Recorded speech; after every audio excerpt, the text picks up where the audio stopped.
મહિલાએ પરિવારની ગાડીનું સ્ટીયરિંગ સંભાળ્યું. ઘરની આર્થિક સ્થિતિ કથળી તો સ્કૂલ વાન ચલાવવાનું શરૂ કર્યું. પતિને સાથ આપી અન્ય મહિલાઓને પ્રેરણા આપી.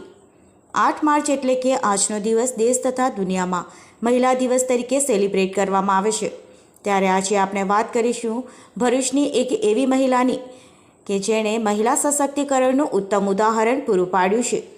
કોરોના મહામારી દરમિયાન આર્થિક સંકળામણનો સામનો કરી રહેલા પરિવારને મદદરૂપ થવા તેમણે સ્કૂલ વાન ચલાવવાનું શરૂ કરી પરિવારના ગુજરાનની ગાડીનું સ્ટીયરિંગ સંભાળ્યું છે. વિશ્વ મહિલા દિવસ નિમિત્તે આરતીબેન પટેલ ખાસ વાતચીત કરી હતી, જેમાં તેમણે કહ્યું હતું કે સમગ્ર વિશ્વને હચમચાવી દેનારા કોરોના મહામારીએ અનેક પરિવારોની આર્થિક રીતે કમર તોડી નાખી હતી. લોકો નોકરી ધંધા વગર પોતાના પરિવારનું જીવન નિર્વાહ કઈ રીતે ચલાવવો તે માટે ભારે મુશ્કેલીઓમાં મુકાયા હતા. મારા પતિ પણ સ્કૂલ વાન ચલાવીને અમારું ગુજરાન પૂરું પાડતા હતા, પરંતુ કોરોના મહામારીના કારણે સ્કૂલ બંધ થતાં તેમના પરિવારને ભારે આર્થિક સંકળામણનો સામનો કરવો પડ્યો હતો.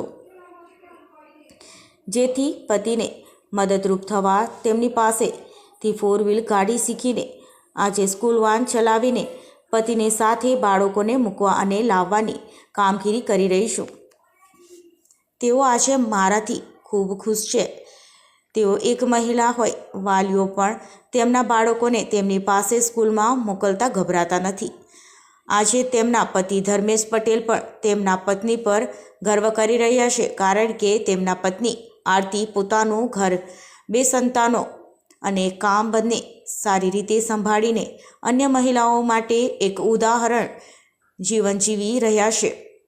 આ વ્યવસાય માત્ર કમાણી નહીં, પરંતુ અન્ય મહિલાઓ માટે પ્રેરણારૂપ બની શકે છે.